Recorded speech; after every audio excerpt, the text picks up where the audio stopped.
बिस्मिल्लाहिर्रहमानिर्रहीम। अस्सलामु अलैकुम नाज़रीन, उम्मीद करता हूँ आप हज़रात खैर वाफ़ियत से होंगे। आज मैं आपके लिए कुरान मजीद की एक आयत है उसका तर्जुमा लेकर आया हूँ।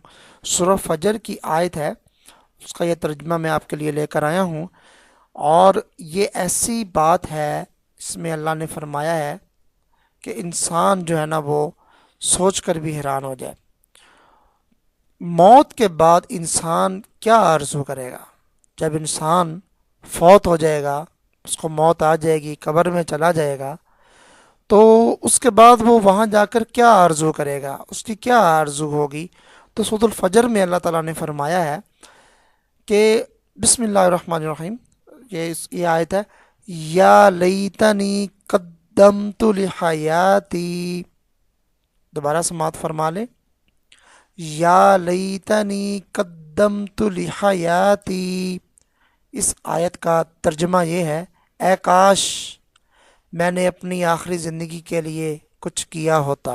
यानी कि वो वहाँ कब्र में जाकर ये कहेगा कि ए काश मैंने अपनी आखिरी ज़िंदगी के लिए कुछ किया होता। कि आखिरी ज़िंदगी तो वही है ना जो जन्नत में मिलेगी, आखिरत में जो मिलेगी, वही सारी ज़िंदगी वहीं रहना है। यानी कि कुछ कहाँ किया होता, दुनिया में किया होता। दुनिया में कुछ नेक अमाल किए होते हैं जो कि आज मेरे आगे काम आते हैं। तो इसलिए मेरे दोस्त अहबाब से सबसे गुजारिश है कि आप नेक अमाल करें और ऐसे अमाल करें जो कि आपके कल क़यामत वाले दिन और हशर में आखिरी ज़िंदगी में आपके काम आ सके। सदका खैरात, नेक अमाल जो भी आप करें, रोज़ा नमाज, तो भलाई करें लोगों के साथ। तो उम्मीद करता हूँ आपको वीडियो पसंद आई होगी। लाइक शेयर कर दीजिए। मिलते हैं नेक्स्ट वीडियो में। अस्सलाम वालेकुम।